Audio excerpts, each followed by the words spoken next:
let's talk about the 17+8. I'm not gonna open up things that were said inside the group.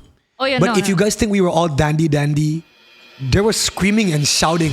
Welcome back, Weeboos, to the What Is Up Indonesia podcast year-end edition 2025. Woo! Yes. And for the first time ever in a long time, no guests. Yeah. Just like our first episode.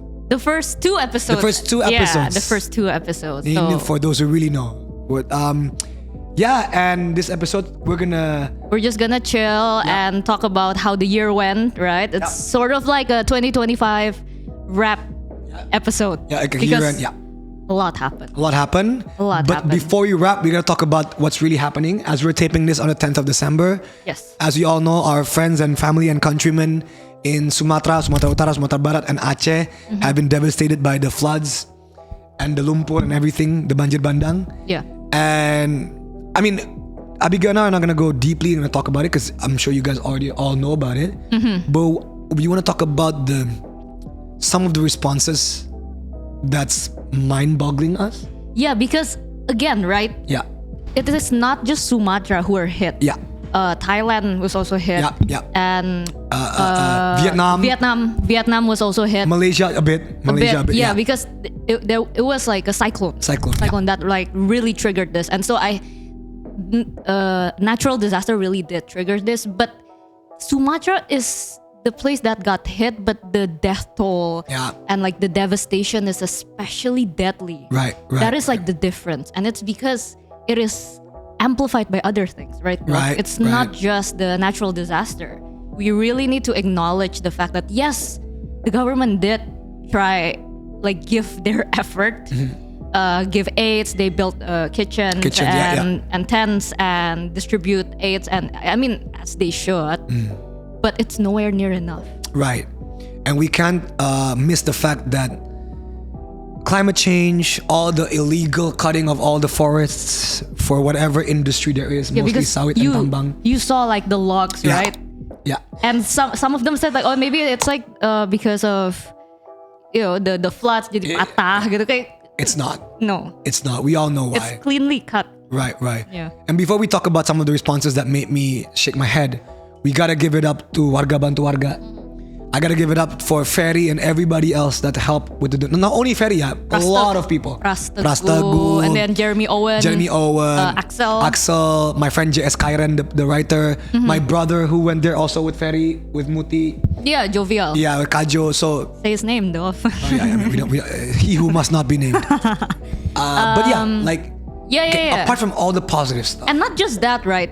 Mostly like. There's a lot of like local heroes as well. Of course. I saw videos of people like being super creative, like rescuing one another and helping each other, like finding missing people and like digging through mud and all of that. Right. Renting their own equipment. Right.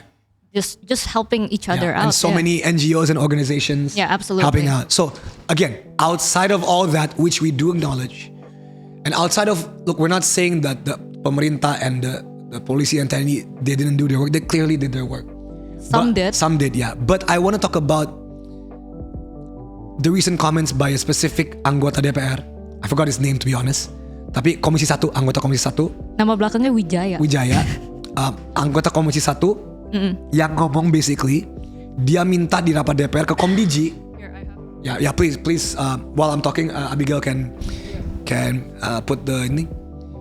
He said, to paraphrase, Komdiji tolong dong biar kita nggak kalah viral sama yang donasi 10M. Okay. And many other things he said. Endipat. Yeah, Endipat Wijaya. Alright, here's the deal. Okay. I'm gonna take your take and my take and your take. Go ahead. My take is this. Since when is it a competition? This is number one. Helping people shouldn't be about competition and virality and whatever. Number two, I want to talk about it in a very deeper structural level. DPR itu legislatif. DPR itu perwakilan rakyat.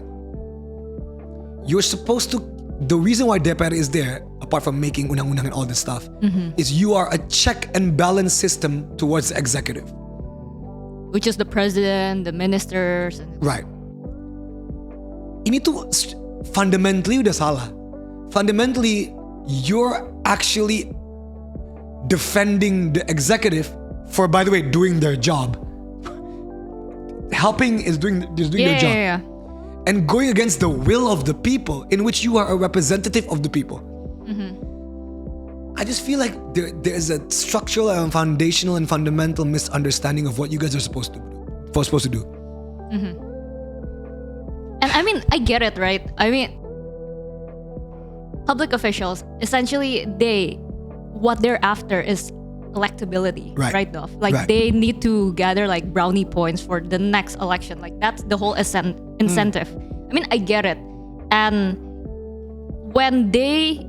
And I saw a lot of other public officials who went out and helped and did get a lot of like good publicity out of it, like Komeng, for example. And it's not that they are not allowed, like they need to hide away, like helping in silence. Like no.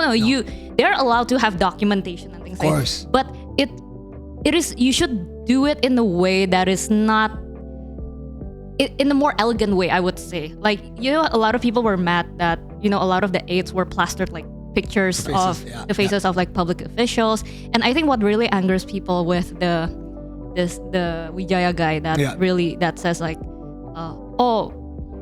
10M aja udah bangga gitu. Padahal kita triliunan. Negara udah triliunan gitu.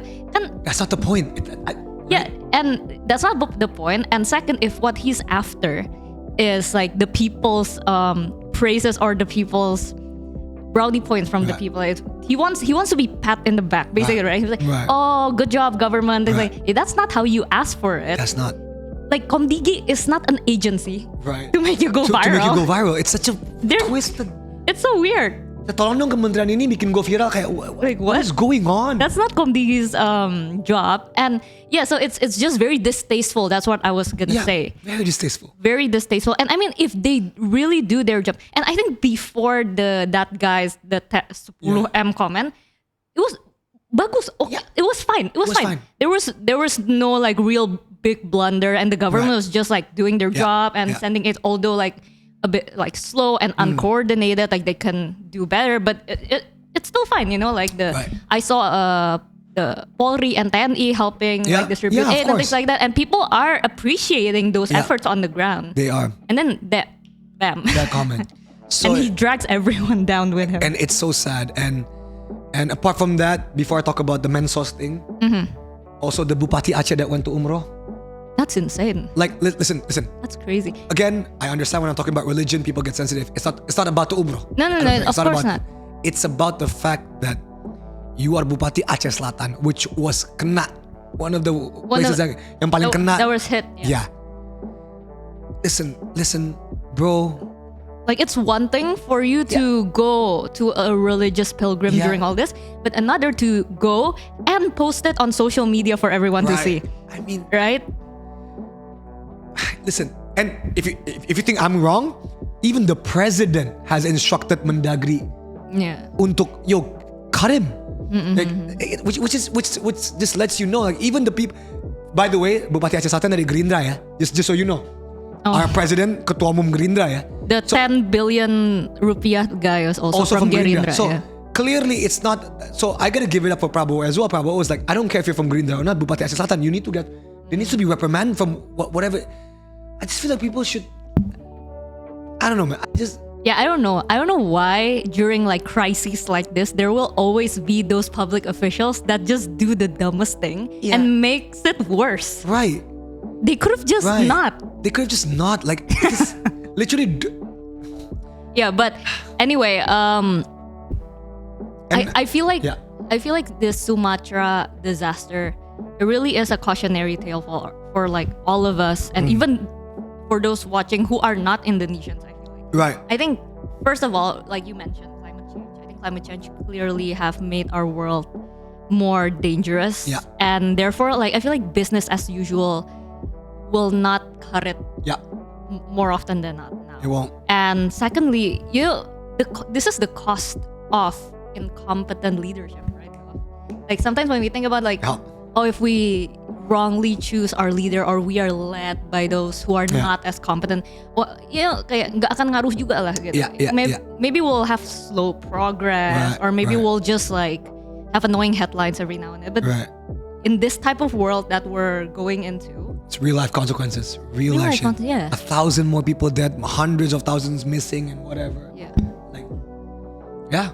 And lastly, because we are gonna talk about the year-end recap. Yeah. I want to talk about the recent comments by the Mensos, or either Wensos or Wamensos. Please, again, details. Which, even though when we read the whole thing, there was context to what he said. But the question is, why did you have to say? Again, right? Minta Why? izin, right? You could have just said like gini, you know what? Let's make a better system forward in which make things more transparent. Like you can word it in such a better way. But to say that harus tanda kutip minta izin, Yeah, or just appreciate the people donating and fundraising, right? it's just like this is a classic case of what Abigail said before. It's like sometimes not saying anything It's better. It's better. Yeah. Like why? Tujuan akhir lu apa? And I like the fact that Abigail did this post with. This is my segue to you, by the way. Okay. You did this post comparing it to the diagram, Right, the thought in makanya mikir in I'll your book. put it. Yeah. We'll put it. Yeah, you're gonna This put it one, here. right? Yeah. It's like lu ngaco, lu bener, lu hasilnya apa? Misalnya tujuannya Yeah, apa? exactly. That's what I meant, though. Yeah, right. Like, I understand that as public officials, their main goal is to be elected again, and therefore, what they need to maintain is electability or likableness from the people. And so they do when they are working. That's why they need to publicize it, so that people know, oh, this guy is actually working. Yeah. Oh, this guy is actually making an impact, or this guy is actually distributing our blah blah blah blah blah. And so, like I said, it's not that public officials are not supposed to show their work. It's not that they're supposed to just work in silent and with no pictures, no video or whatever. But if what you're after is public favor, that's not how you get it by dissing the public. Like if you want favor from the public, but how you are trying to get it is by dissing the public. It's so counterintuitive. That's so counterintuitive, right? Yeah. So that's why I said it's dumb, because it's bad for him. It's bad for the people. Nobody is benefiting anything from that. Nobody. Yeah. And so it's like, why? Unless his goal was to rage bait, then he's successful. Then that's a smart move. But there's no way that was his real goal, right? Yeah, let me just rage bait people. Yeah, why would you rage bait as a DPR? That's weird. Yeah, that's stupid. Yeah. Especially knowing what happened this year, which is now we're gonna start talking about the year. Yeah, but so we're gonna start from January, right? We're gonna recap. Okay, I mean, we're gonna bounce. We're gonna be shifting between what's personal and what's not, because we do want to talk about our personal lives. And I mean that sounded very NPD, but that's not what I mean. So I'm gonna start a thing, but I'm gonna say, you're not gonna say it, but I'm gonna say it. Okay. I think 2025 has been your year. My year. Yes, I'll say it. What a terrible year that. No, personally, not like. Yeah. Okay. So I would say that, as we all know, you and Kanya released Makanya Mikir this January, right? The book, yeah, which we still haven't talked about in this podcast. Never, because of all the things that happened. Yeah, we kept on wanting to do an episode about the book, and then we were like, oh no, we need to talk about this. So let's talk about it. So you released it this January 2025. I remember we were there at the FX, right? You were, yep. You invited Ahok, Anis, the whole gang. They hugged. That was one of the big hugs of the year. The hugs of the year, which never happened again, apparently. Wow. So it took Makanya Mikir to anyway. Up to this date, 10th of December, how many copies have you sold? 45,000 more, which is crazy, right? Like, look, I don't know the numbers, but for a non-fiction book in Indonesia, no, even just for a book in general, like forget non-fiction. Yeah. So apparently in Indonesia, if you sold over 30,000 under a year, if I'm not mistaken, that is already categorized as a national mega bestseller. Whoa! Gila. And national mega best. That's crazy. Yeah, no, I'm very honored and floored by all the support and the enthusiasm, though, because a lot of people say, right, Indonesians don't like to read, especially non-fiction books about critical thinking. Right. But what I've seen is an overwhelming sense of enthusiasm, and maybe it makes me think, maybe it's not because Indonesians don't have any appetite for this type of books or for reading, but maybe because they haven't found the right book, or it is inaccessible to them. And yeah, no, I'm really excited, and that's why me and Kanya also Shout out to Kanya. Shout out to Kanya. We also are creating. No, we have created recently our own book publishing. Malaka Books. Which I mean, we're gonna work closely together with WIUI as well, obviously, to push more quality books to really revolutionize how Indonesians should think about reading. You know, the act of reading. I agree, and one of the best things that I like about this is like, just as you said, it shows there's hope. I know hope gets thrown around so easily these days, like whatever, or not easily, right? But like, I remember when we were there and we were promoting the book in the beginning, where everyone was going crazy, and I remember I asked you, do you have any hopes for this book? And you're like, I remember you were like, ya ini kalau dijual berapa orang pun baca aja, gue udah seneng. Kayak you were like, you know what, at least this book is out, right? Like, whatever. And then it turned out to be 40,000-ish right now, 45,000. Yeah. And we don't know, maybe to the end of the year it's gonna break 50,000. You never know. I mean, I don't know projections, but like, right. But like, again, it shows hope. I mean, it was a very hopeful start of the year for January. Because then, you know what's crazy? Oh my gosh, It started with makanya mikir, and then the whole country did not mikir for the rest of the year. Oh. you get it? Like, no. I feel like that's unfair. I feel like that's unfair. Right. I feel like only a very few minority you're right, sorry. did not think on behalf of Indonesia. Yeah. While a lot of us were thinking really hard how to mitigate that disaster. Bener juga ya? Yeah. No, but okay, I want to ask you one thing about the book. Okay. Because you made this book with Kanya for like 1 or 2 years before 2025. Yeah. It was more than 2 years, the process of writing it. Now, this is a question I've always wanted to ask you, but I've never did. So I'm going to ask you this. I remember like you told me that you had these online sessions with Kanya where you were writing, whatever. Right. And I know at the end of the goal, and I know at the end of the day, you were never thinking about the numbers. I know, of course, you weren't like, oh, this book's gonna be a national mega bestseller or whatever. Right. But was there any point when you were writing with Kanya where you had this like click in your head? You were like, you know what? Damn, this book is something. Was there any point, or were you just like, no, let me just get out a book? No, I mean, any point, magical moment? Do you want to lure Kanya? Okay, so this is something here.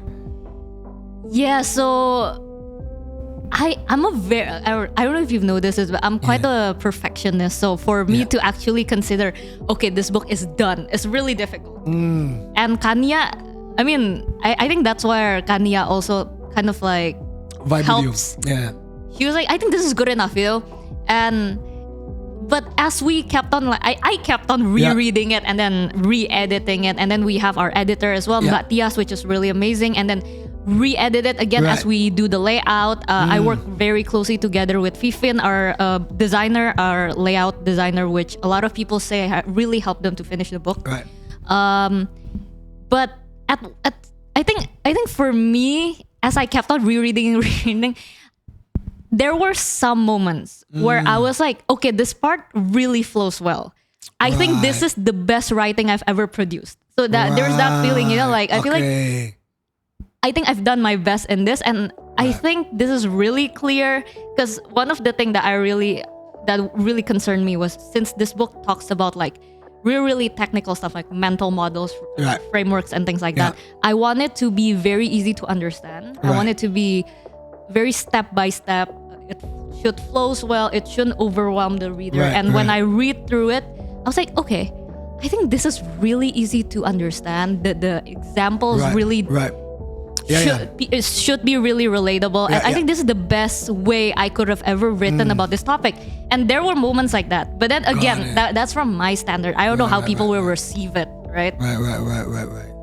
And you know what? I'm really happy that you're going on these national tours with the books. I mean, I see your post when you're going. I mean, Kanya is going on. I've only been to Bogor, which is my hometown. But still, like, you're right. It's giving hope. It's giving a lot of hope. I congratulate you personally for thank you and Kanya. Thank you. Keep on doing what you both are doing. And yeah, I think we're gonna start it positive first. It was very positive, and then maybe let's do another positive first before we go with it, because I know the next one is, and then this end of year is gonna go, because I have all the notes, by the way, for the end of the year. And then another crazy thing I think for me this year is I gave birth to my first daughter. Congratulations. In the middle of all that. Yeah, April, right? April. Yeah. Which is, and I think I told you when I was already like on month 6 or 7. And I didn't notice, by the way. And we kept on recording and he never noticed. I never noticed. I was like, huh? I was like, wait, what? And I remember you told me that you're pregnant? I was trying to like, wait, I was trying to do the math. Like, wait a minute, wait, what? Like now? Or like, but it's crazy because, I mean, please speak on that. Please explain that. No, I mean, it was for me, like the pregnancy and giving birth, it was really good experience. And I think this is really funny, right? So a lot of people say that, pregnancy and giving birth are really hard. Yeah. And it is. It is. And on top of that, I feel like I also was blessed to have technically an easy pregnancy where, biologically and things like that. Okay. Right?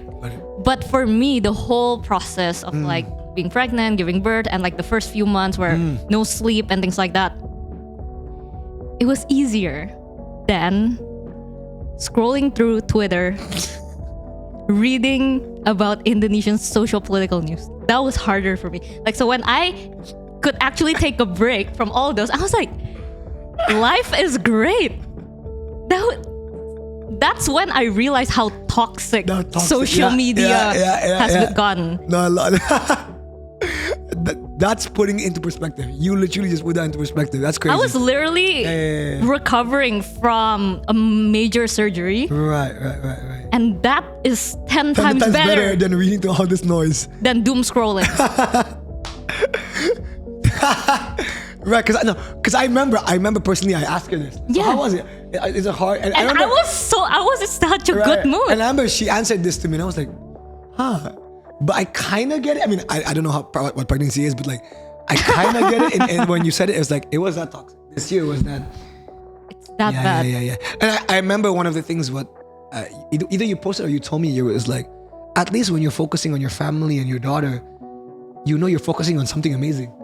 Or something. You're having quality time with your family. Yeah, and it's good. It's a good thing, positive overall. And oh my gosh, I need to put this. I'll put the paper later. Probably. Okay. But there's a research that says that people who doom scroll on social media about like tragedies. So there's research, and then scientists do brain scans of people who doom scroll like X amount of time per day.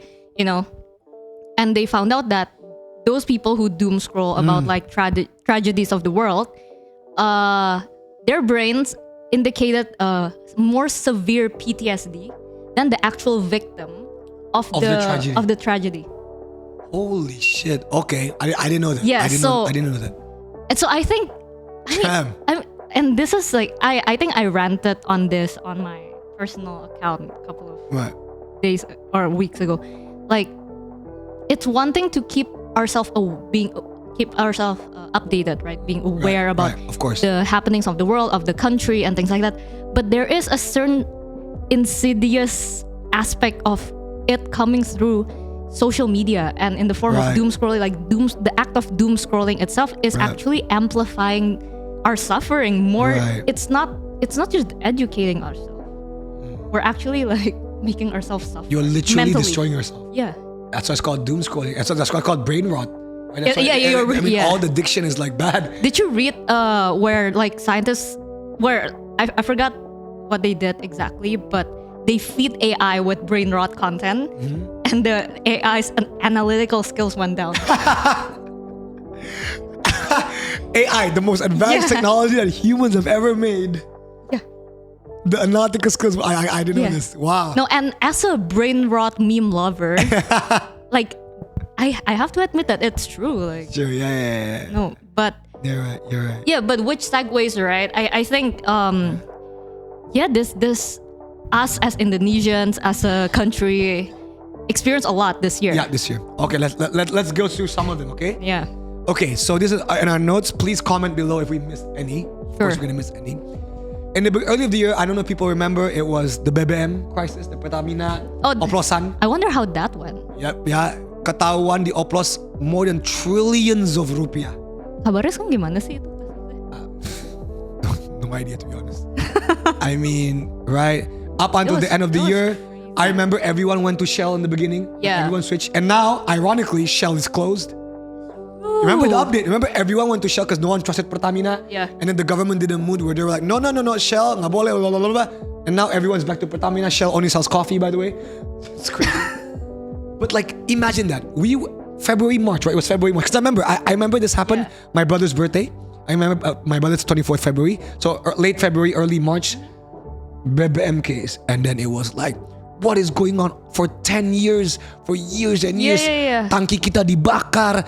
Untuk ini oplosan kita, ternyata kita impor uangnya di mix dengan what is good, like what a great start of the year. What a great start. Right. And I remember that coincided with banyak menteri ngomong, waktu itu siapa yang ngomongnya? Kabur aja dulu. I remember that was that was that? Because then that was February, huh? It was all under the guise of Indonesia Gelap. No, yeah, because February was Indonesia Gelap, which was triggered by I think the big trigger was, one of them was the BBM thing, and one of them was all the comments kayak tadi, kalau lu nggak suka Indonesia kabur aja dulu. And then it was the lapangan pekerjaan nggak ada. There's I remember specifically. I'm gonna scroll through WIUI too. Right, but while Abigail is scrolling, so it was Indonesia Gelap, it was Pertamina Oplosan BBM. Oh, it was the efficiency. Efficiency. Efficiency. I remember efficiency di mana pemerintahan dari Prabowo Gibran, efisiensi segalanya. A lot of people were laid off. Kantor-kantor mati lampu jam 4 sore. It was a whole efficiency thing. People were mad. It was a whole efficiency thing. But while the efficiency thing was happening, DPR ke luar negeri, and then it was the pembelian mobil DLL. It was yeah. That was the best way to explain it. Like, yeah. And that was under the guise of Indonesia Gelap. How did you feel during that time? Do you remember? Oh, I remember. I was specifically very mad of the Pertamina case because I remember. Yeah. Yes. Because, just so you know how nationalist I am. So you know. Okay. Dari dulu, I knew the fact that Shell had a better bensin quality. It is this is technical shit, but like whatever. Kayak Pertamax 98 kita is worse quality than their best thing, Shell V Power Plus, whatever. Dulu gue enggak. But you purposefully Shell tuh Belanda, Inggris. Gua Pertamina. Abigail, there was one point where Shell offered me a job, and just so you know. Are you serious? And you turned it down? I turned it down. Just so you guys know how nationalistic I am. And people still say I care about this country. Yeah. And you know how these companies give a lot of money. Who says you don't care about this country? A lot of people, because I speak English, blah, blah, blah, all this shit. Now, after the case happened, I was like, fuck it, and I took the Shell job. Okay, it was after the case. Right, yeah. But before, I was like, oh my god, the amount of money I could have had. Because I was like, enggak, Pertamina International, you. Oh my god, so dumb. Do you regret that? I regret it so much. It's really? like, okay. I regret it so much. So for you, earlier you said that this year is my year technically because I had like major life update, right? But for me, I feel like this year is the year I saw you getting angry the most. Yeah, I was so angry. Every time I meet Andovi, he's angry. So angry. He's angry about something. And let's compare to last year was the whole MK, the whole Indonesia peringatan darurat. I was already angry then. But this year I got more angry. No, yeah, I remember you were like not having it during Indonesia Gelap. And then after Indonesia Gelap, RUTNI, you were losing it. Because I remember. Because I remember, guys, this fun fact. Hari RUTNI kita mau demo, we had an interview with Danantara. Do you remember this? And we didn't plan that. We didn't plan that. I mean, we're gonna talk about WIUI's interviews later, right? We can talk about it now. Right. But that was a really tough day. It was like a tough day because we were the Danantara thing, and I had to go to the RUTNI. No, and we had two interviews that day. It was Danantara and with Joko Anwar. Yeah. And for me, like Dov, I was like, I think I was like 7-8 months pregnant, and then I was like RUTNI. And I need to do Danantara. And Danantara for me personally was one of the most challenging interview. Agree. Because it was very technical and it was like the topic it's not something that I feel very familiar with. Yeah, because economies is not something I'm also. Yeah, but I feel like it's a very important topic that we really need to address. And I mean, I know that a lot of the weeboos, you guys are very interested in the topic, and I really wanted to talk about that also. And we did have the privilege of Pandu saying yes to us first, right? Yeah. There was we were the first public interview, if I'm not mistaken. No, first podcast. Podcast. Yeah. And I remember even our interview was quoted by international media. You were quoted by international media. Yeah, we were like. Yeah. They said we were cute. They said we were cute. This cute Indonesians. Like, oh wow, okay, thank you. And then there's Joko Anwar, and so Andovi was mad the entire time. Yeah, I was mad with Joko, not with Joko Anwar, but I was mad during the interview. Yeah. It was and I mean understandably because of like the whole Erut and E thing. And I remember that was my first thing where I went to Kamisan later that day. Yeah. So demo and then Kamisan, and when I was my first ever Kamisan, by the way, and ironically, my first ever Kamisan was when RUU 10E was passed. Which, if you know contextually, Kamisan was the only thing Kamisan was talking about is Soeharto bukan pahlawan, kita kurangi TNI, and by the way, Soeharto did become pahlawan later on, but you know, that's it, right? During my birthday this year. Yeah, right. So it was so ironic that my first Kamisan was the day that RUU 10E was passed, and I remember the mood was so somber at the Kamisan. We were like, because Kamisan was happening. There's been 850 plus Kamisan since 2007. And the fact that I was there the first time on the day it was passed, it was such an ironic day. It was sad. And that was only February, March, April. That was wait. That was March, right? March. Because in April, Ellie was born, right? Ellie was born, yes. In April after. April. Yeah. Yes. Wow. Okay, I mean, you can let's just go through it. So Indonesia Gelap, efficiency. Was the music royalty thing part of that? Royalty music? Where cafes play bird sounds for like a good month. It was really weird. Yeah. But before we go to the negative in the beginning, middle of the year, let's talk about the positive. There is positive. There was a cultural global moment from Indonesia. Oh, Pacu Jalur Kid. Yeah. I feel like that was before all the mid-year crises, because that was a positive thing. Yes. But then Pacu Jalur Kid, Raihan, correct me, Raihan. Yeah. No, that was really good. No, I was actually very, very pleasantly surprised and really enjoying that trend. Right. I think, and then some other cultural thing that went viral for Indonesia was the Tabola Bale song. Tabola Bale, yeah. Bale, and there's a lot of dances as well. And I feel like that's the one thing I appreciate though. Yeah. In the midst of all this shit show, right? We have the people of Indonesia are very creative, and I think our creativity and our cultural diversity, I would say, is really appreciated globally. Betul. Especially this year. And it really speaks to the resiliency of Indonesian people. And I really do. And I feel like if Indonesia should be number one in anything, it's our memes. Right. It's always so good. Yeah, our memes are world class. Oh, bro. I would say, it's hot take, we can go head to head with any country when it comes to memes. Oh, yeah. With any country when it comes to memes. But as long as they understand the context, a lot of our memes are highly contextual. Highly contextual. Like you need to understand Indonesia and the culture to understand. Yeah. I remember that. Right. So that's the okay. And then let's. And then the Pati thing, right? And then it started with. No, I think it started with May. Mm-hmm. May, June, July. Was there anything in June, July that? Oh, the Tom Lembong case. Tom Lembong. Right, of course, the Tom Lembong case. But maybe we're gonna wrap that up with our interview with him. We can talk about the interview. Sure. But I mean, let's get to it. Let's get to the middle of the year. Should we get to the middle of the year? Yeah. Go ahead. All right. So it started with the 1st of August. This is right. So the 1st of August. So I remember late July. Correct me if I'm wrong. Shafri Samsudin or somebody in the Pemerintah said, because somebody in Central Java hosted the One Piece flag. Oh, the one, of course. Yes. One Piece flag. And then the 1st of August, pemerintah ngomong secara rame-rame mendadak. I remember because it's the 1st of August. Tidak ada yang boleh menaikkan bendera One Piece di bulan kemerdekaan. Because ini tidak menghormati. Were they being serious? Yeah, I mean the first two, and then of course pemerintah backtracked and said, no, it's okay, asal nggak di atas, whatever. But I remember those statements. Right, I remember clearly. And oh my God, as the One Piece weeboo, I went all out against this. I made a video. I was like, screw you. I hung a One Piece flag.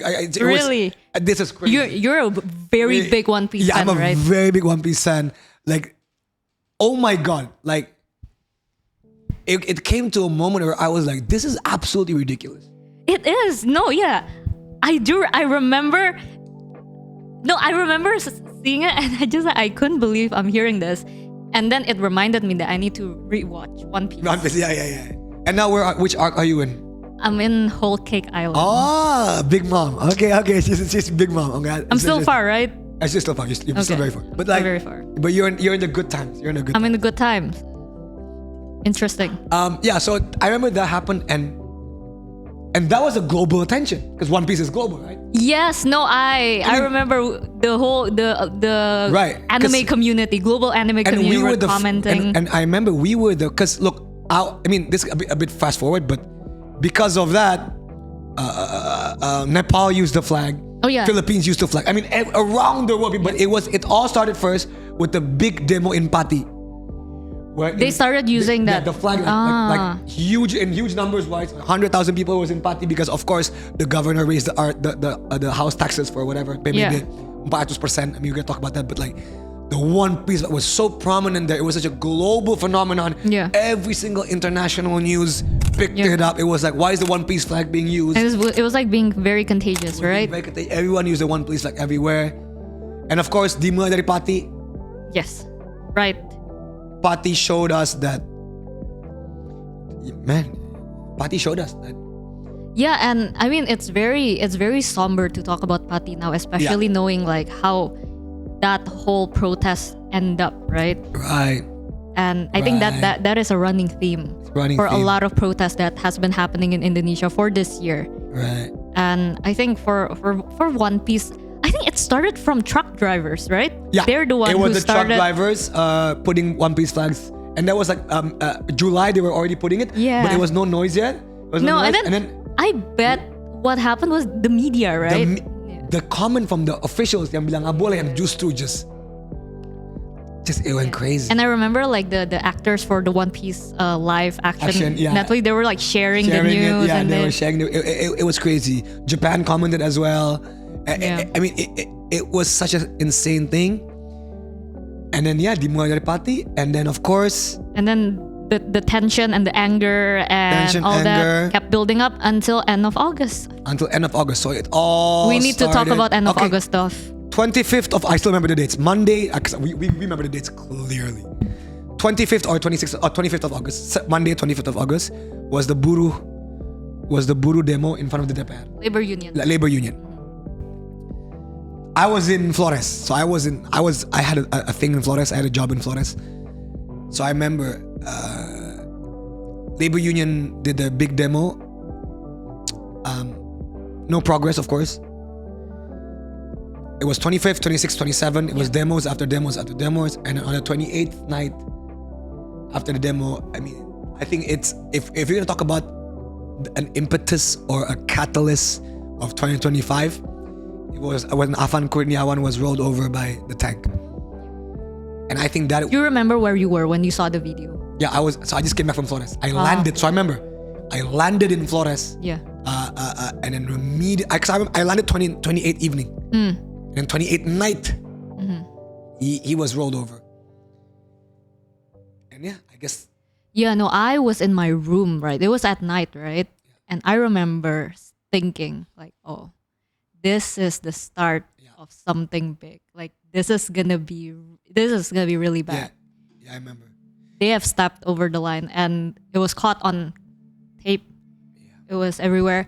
And let's talk about that. Let's talk about the 17+8 of how. Alright, we're gonna talk about it. Let me just can I just share from my perspective? So I landed 28th evening, Soekarno-Hatta. 28th night, Afan was thing. 29th morning, I went straight to Japan. I went straight. I was like, you were on the street protesting. 29th morning, I was like, I made that video. I was like, everybody got to speak out about this guy. It was a thing.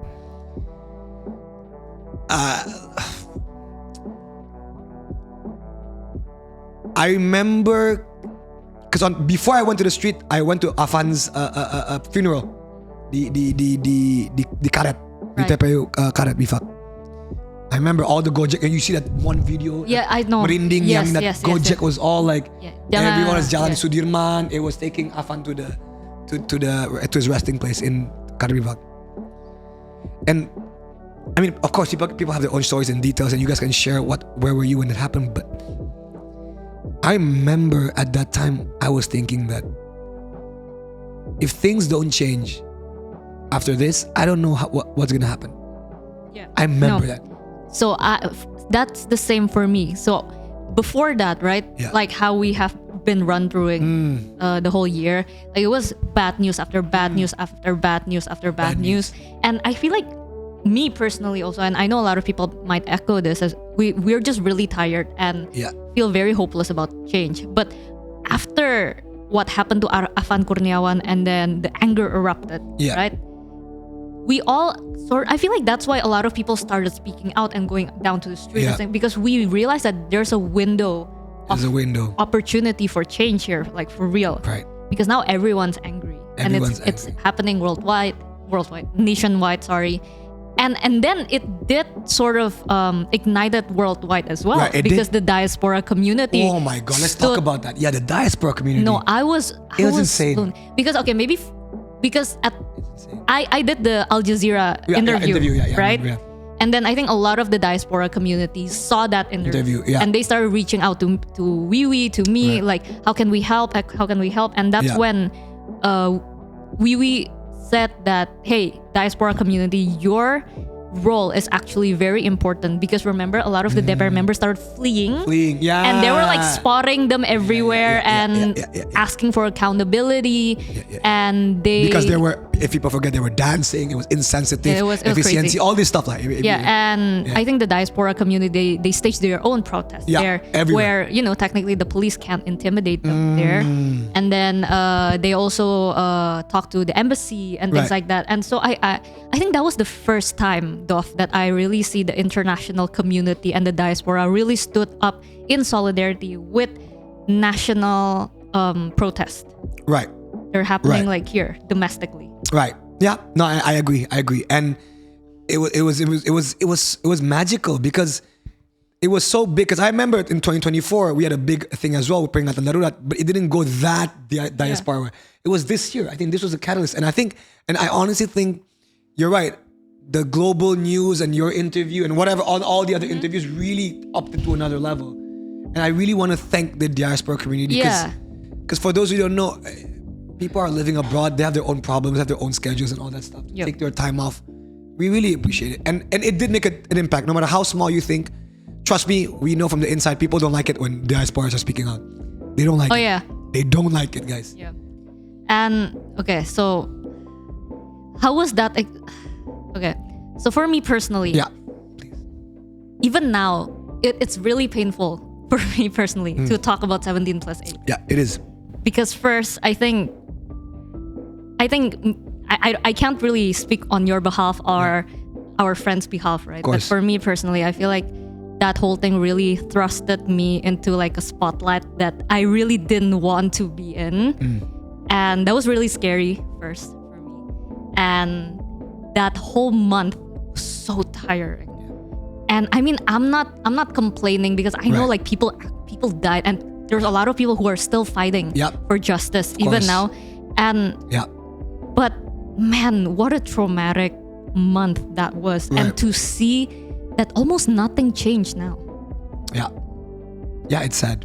But I feel like that it's really tough. It's a really tough pill to swallow, but I feel like we need to accept that reality. And I think the only way that, for me personally now, that I can make sense of it is we really tried our best. We did. With the knowledge that we had, and with, of course, the limitation that we had. We did. And the fact that there's no significant change, I would say.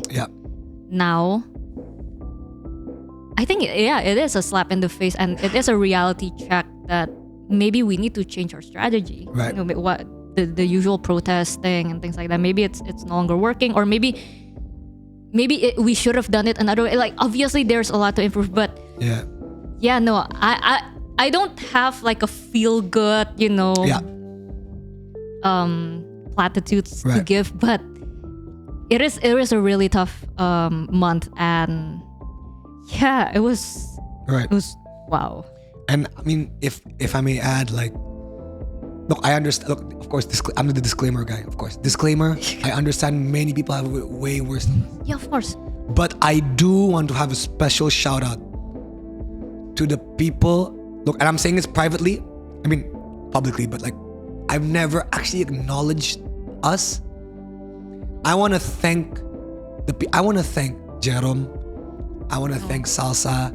I want to thank, of course, you, Kania, Ferry, Kajo, Jeremy, Bintang, Afu, Fatih Aizati, the Bijak team, the WIUI team, the Malacca team. I mean, if I'm missing anybody, like, guys, there's this misconception that this was like a secret meeting that we all sat down and we planned, and bro, everything was done dengan tempo yang sesingkat-singkatnya. No, and it was like a very desperate moment. Yeah. It was, remember 28 night Afan was thing, 29 thing, and remember people were thinking it's 1 September masa nggak ada apa-apaan, and we understand the limitations. We understand maybe we move too fast. We understand we get all the criticism. Of course, and I think that was like in that moment, right? The protest was going, and then the number of casualties was going up, and then we don't have a unified demand. There is I remember you telling me, like, there's no unified demand. When you went out to the streets, you're like, guys, what should we chant? And nobody knows. Because people were like, ini aman, ada yang marah efisiensi, ada yang main DPR dansa, ada yang marah. Yeah. Everyone's just mad of the rising prices. Everyone was just. And I remember just thinking, if we don't have like a unified demand, this might just dissipate into nothing. Right. And so it was like an act of desperation. And me personally, I know for the fact, like, you and a lot of our friends, we did call a bunch of people. We did. Asking, hey, what's the game plan? What's the game plan? Nobody has a game plan because everyone's busy taking care of the casualty, taking care of the people, getting beaten up by the police and things like that. Understandably, like, that is more immediate. And so we just thought, hey, there's a bunch of demands. Right. From the labor union, from YLBHI, and then from Jerome Salsa that already talked to millions of followers. And we thought, like, what? Let's just summarize this, right? And at that moment, I also remember Ferry said that ini energi di lapangannya udah mulai turun because people are tired. Right. And that means, like, we need guys, something. Look, and this is not. It is just a recall, right? I'm not gonna open up things that were said inside the group. Oh yeah, but if you guys think we were all dandy, there was screaming and shouting between the group. It was really intense. I'm not gonna say why, because I was the one doing the screaming with another person. Yeah. But like, if you think this was made because we wanted the spotlight, no. You guys are, man. That was a scary time. If there's one thing that I would say, listen, we are not perfect. We make mistakes. Blah blah blah blah. We understand. But if you guys think there's an ulterior motive in which I'm personally saying this for myself, and of course others as well, I can't speak for anybody else, that we were doing it for a specific ulterior motive reason, I can say from the bottom of my heart, you guys are wrong.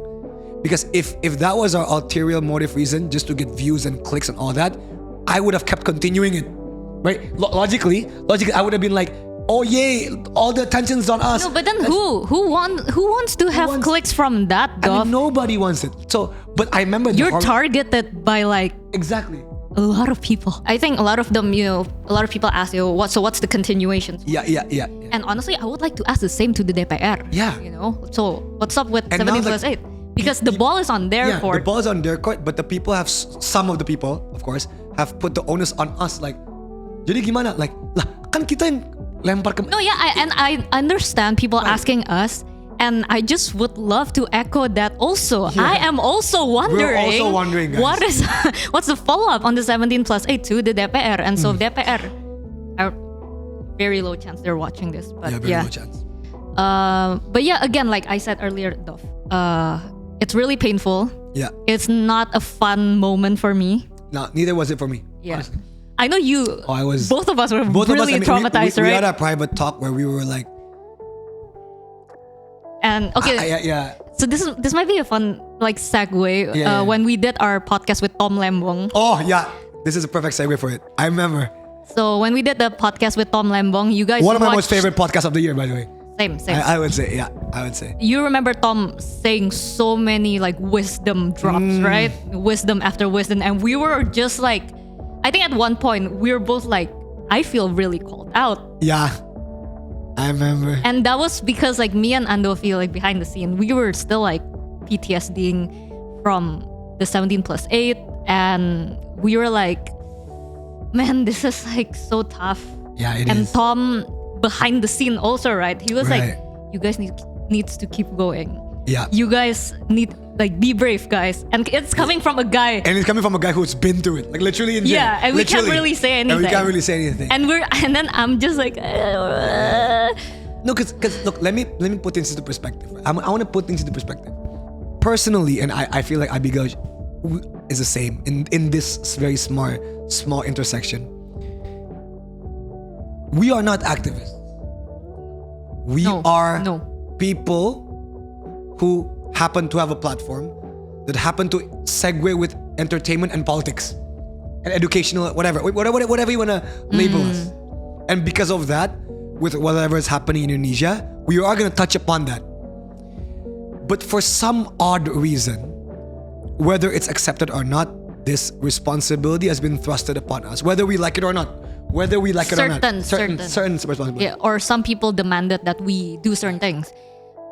Yeah. And guys, I'm gonna open up here. Guys, all I want to do is have a stand-up comedy show. I've been making videos since I was 17. I'm 31 now. I want to make musicals. I want to make videos. I mean, that's who I am. And right. And you can speak for yourself, but that's my MO. If you orang nanya, Andovi tujuannya apa dalam hidup? I want to be in the entertainment space. My entertainment space happens to be a bit political. Happens to be. But like that's my MO. That's my modus operandi. Like I make video. I've been doing this since I was 17.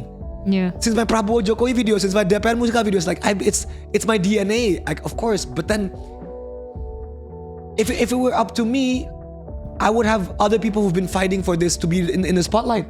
Because let me just help you. Let me just push. Hey, you can go there. And I've been trying my best.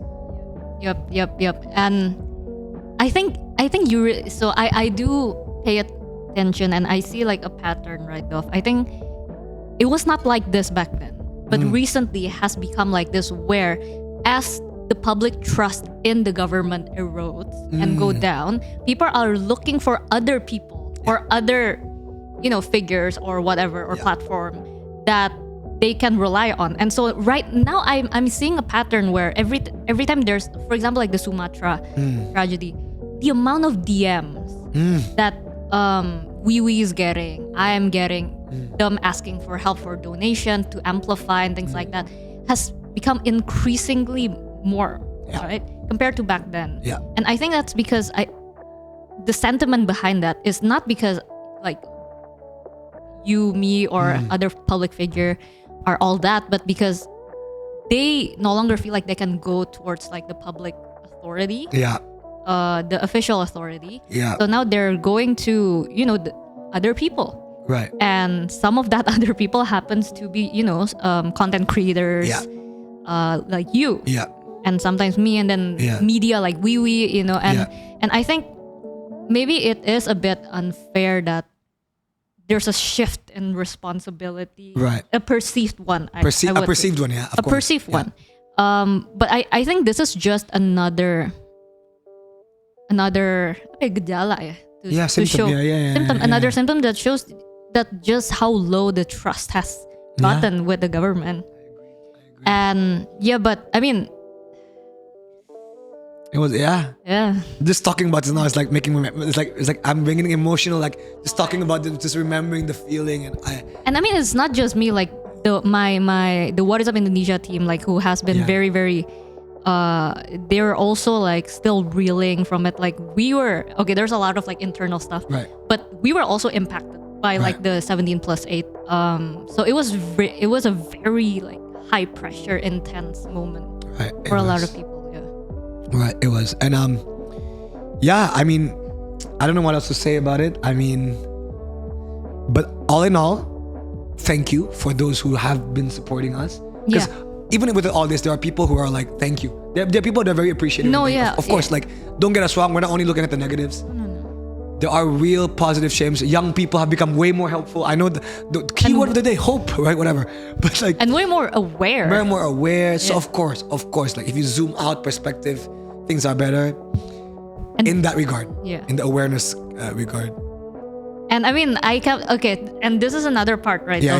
So another reason why why I wanted to start this What is Up Indonesia podcast, which by the way has been going on for over a year, which we just realized, right? We just realized. Yeah, we just realized. One of the earlier reason and why we created this was because Andovi turned out to have like sort of like the same idea, like, Abigail, we need to make a What is Up Indonesia podcast. I'm like, no, I agree. And I want you to be my co-host. And then we just sort of like created. But one of the thing is because I wanted to encourage more nuanced and thoughtful discussions on a lot of topics like socio-political things, cultural things here in Indonesia. And because sometimes nuanced and thoughtful discussions can no longer be achieved through Instagram posts, which we used to do. Back then, it was still possible. Back then, I remember every time we make like a carousel, the comment section was so good. Like people were actually like debating like the substance and having really good arguments and throwing facts. But now I feel like the internet has become way more polarized and people are just rage baiting each other here left and right. And so I think long form video content is really needed because like short polarizing content increases people's hopelessness and cynicism, right? And so another aspect that I wanted to sort of explore is that you mentioned, hope. In the midst of all this like shit show and craziness, we kept asking our guests, right? Like, how do you stay hopeful? Do you think there's still a case for hope and things like that? And I think one of the best episode for hope was the Tom Lembong one. Episode. Yeah, I 1000% agree with you. That was crazy. That was crazy. Like to see that man having the steadfast values with him and still having integrity and still has hope. It was like you said before, it's a slap in my face, in your face as well. It's like, holy shit, this guy. I mean, apart from his very soothing voice, of course, but like that helps. Yeah, that helps because he was like very soothing. But like, damn, this guy.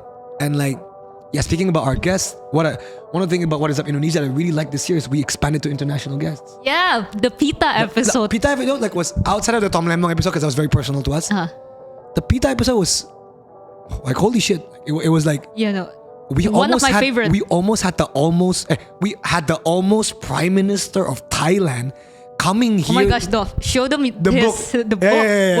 I got the book. Oh no, did you lose it? He gave us his book, but it's in Thai. Okay. By the way, it's Rifki's birthday today. Yeah, happy birthday, Rifki. Oh, there it is. Right there. Okay. The almost Prime Minister, Pita. It's all in Thai, by the way. Look. Yeah, there you go. Can the camera see it? I think this. Dear WIUI Indonesia, thank you for having me. And it's all in Thai, so if you can read that. Gave us his pictures. Nice. I mean, and then this opened up the door. We also had other international. We had the UN, Miklos, right? Gaspar, right? Right. That was also a really tough episode. That was a tough episode. But like, it opened a click in. Not a click. It opened a thing in Abigail's and I's minds. And like, we should do this. We should interview more international people. Yeah, so international. Comment guests below if you guys want to see more international guests and who. Yeah. It doesn't have to be in politics. It can be in entertainment. It can be absolutely. Whatever. Just whoever. I think we should expand, not just talk about politics. Right. Of course. No. And we did. We talked with Ernest. Yeah. That was fun. Anwar. Yeah. We did talk about people in non-politics. Yeah. We talked with professors. We talked about economic scientists.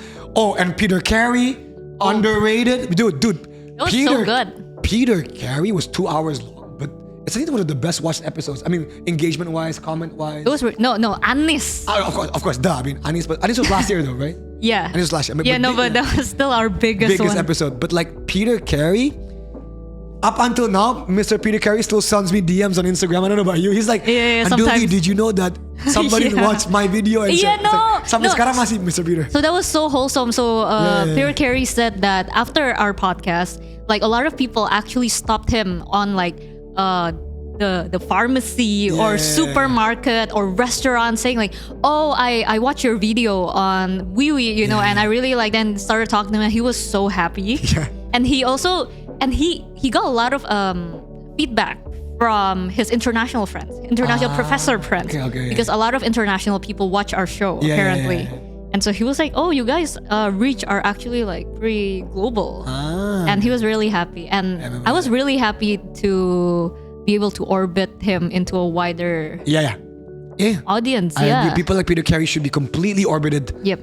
And then of course, the first time ever not the first time, but we had outside the studio podcast with Danantara, of course, and Nadia Habibi. Yes. It was an experience. Oh, that was so cool. Being at Habibi's democracy room, like Pendopo, that episode. I really like that episode. I really like that episode as well. What's okay? If you were to choose one, outside of Tom Lembong, because Tom Lembong was very personal. Like it hit us in such a right moment. Contextually, it hit us in such a right moment. And of course, Tom Lembong is your dad, so of course it was. Of course, it was a very personal. You know, look, the most memorable one. The most memorable for me was between two. It's between Pita and Peter. Both okay, interesting. Peter, because of Peter, I bought and read David's Revolusi book. Because I remember I asked him, what book do you recommend? And he was like, Revolusi by David Reinbrock, whatever his name. Sorry, I misspelled your name. But like, I actually bought the book and asked him, every time I go abroad, I read the book in the plane. Revolusi, right? Revolusi by the Belgian writer. So that, but Peter also, Peter's episode gave me like, yo, we ASEAN people are going through the same thing. Like, that's it. Like, holy ASEAN shit, solidarity. We're going through the same shit. All of us are siblings. Like we should have an episode where we interview every single ASEAN member. No, so fun fact, we almost interviewed one of a person from the Malaysian Partai Muda. But we couldn't find like the right schedule. But we will make that happen. We will make that. I know a lot of people ask that in the comment section as well. Yeah. It almost happened, guys. What about you? What's your favorite? My favorite? It can be favorite for different reasons, right? It can be favorite for like an emotional reason, for a fun reason. No, honestly, for me, I must say Anis. But that was last year, because 2025. I can't. I can't. Cannot. 2025 here, and we can't. It's like, are you breaking the rules? Wow. No, I'm just kidding. But like, apart from Anis, of course. It needs to be Tom Lembong. Yeah, Tom Lembong. Not because he's my dad. But because the conversation, man. Yeah, and it was such a right time. So timeless. Yeah. Felt like I really needed to hear that. It felt like a therapy session that I really needed. And I wanted to have another episode with him. Yeah, I mean, let's go. Hey, guys, comment below if you want another episode of Tom Lembong. Like, go for it. Let's go. Let's go. Yeah. What's go. No, you first. What's an unexpected? Like, that's favorite, right? Yeah. What is an unexpected moment in our podcast? Let me give you a reference. One of the most unexpected moments in our podcast was Kau jadi blank. It's okay. So when we went to Danantara, right? It was unexpected in a way where we were like, really? We're gonna talk about economics with Pandu and Danantara, and of course the moment was the RUU anything, right? But I remember it gave me a new perspective, because I would never have thought that people like Danantara would want us to interview them. Does that make sense? Because all of the guests that you come here, you kind of expect, like, of course they would fit with us profile. Really? You know? Like I didn't think Danantara was, when we first got the Danantara thing, I was like, why would they want? Do you get it? Like, why would they want us to? Really? Because we're gonna ask them the hard questions. Because I remember I asked them if SB and Jokowi would intervene. Because I remember I asked Pandu directly. Yeah. Because these are the tough questions that Danantara, right? Yeah. So it was very unexpected in that regard. I was like, oh, okay. Like, does that make sense? Like, okay, got it. In that perspective. For me, it was Pita. obviously. Yeah. Because so how we got him was because I remember I watched a documentary about him. Yeah. And so that's why his name sounded kind of familiar about his party and his movement. And then I saw him go on the poster going to the FPCI event. Right? Event, yeah. And then I was like, oh, this guy's coming to Jakarta. You know, and then I just clicked on his profile. Yeah. And I saw that he follows WIUI. Wow. That was really surprising for me. Yeah. And then I was like, what if I just DM him from WIUI asking if he's up for it? And I didn't expect him to reply. Yeah. And then when he replied, that was a second surprise, like unexpected. Yeah. I was like, oh, he actually replied. Because he's really famous, right? In Thailand. In Thailand, oh my gosh. Oh my god. And then I was like, okay, maybe we won't have any time. Yeah. But then as it turns out, we figured out the time, and he really did came here, and we did a podcast, and so that was like very unexpected for me. For me it was Pita. That's Pita, I remember. Yeah. So it was Pita, and maybe who else did we have? Were there any interesting guest reaction to the memes or anything? Like, 'cause we had so many memes we showed the guests, right? The guests, no, but you. Which one? Which meme? Just in general, like I'm okay.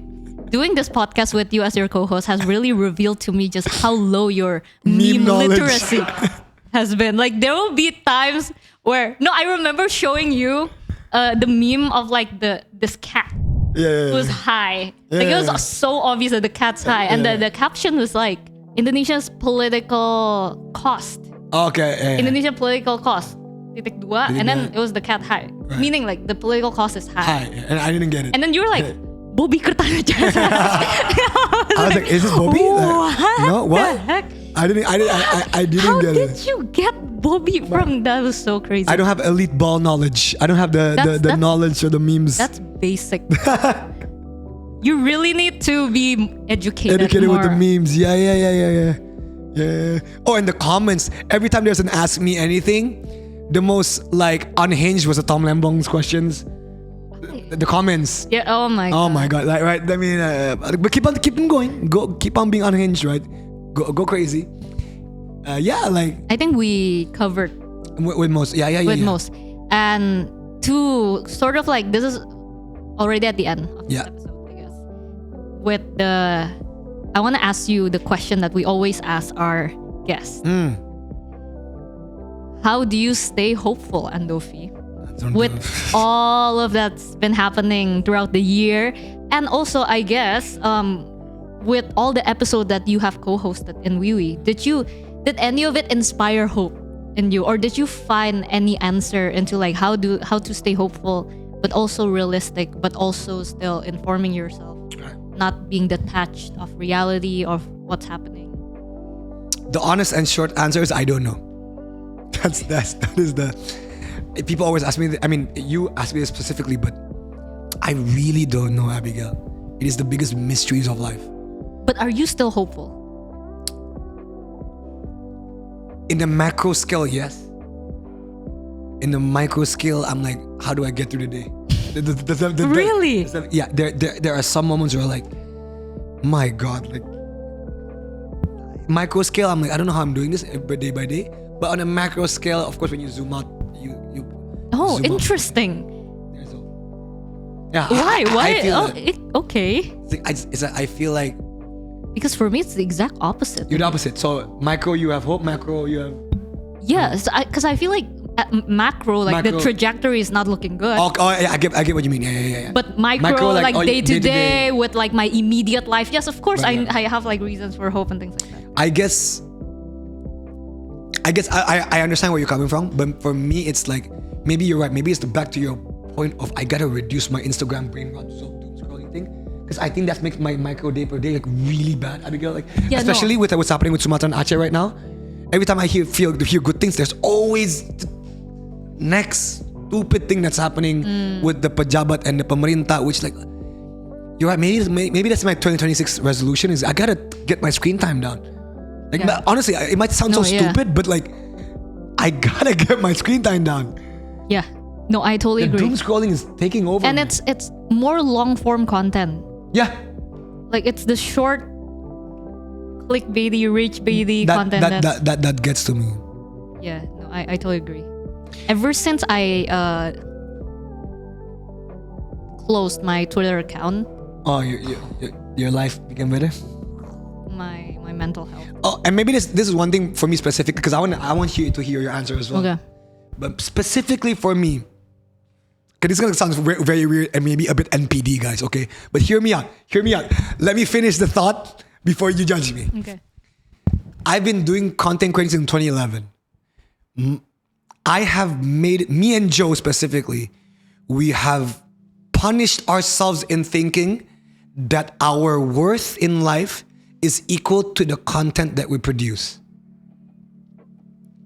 So, year by year, we don't think, we talk about if our year is worthy by karya apa yang kita keluarkan. Okay.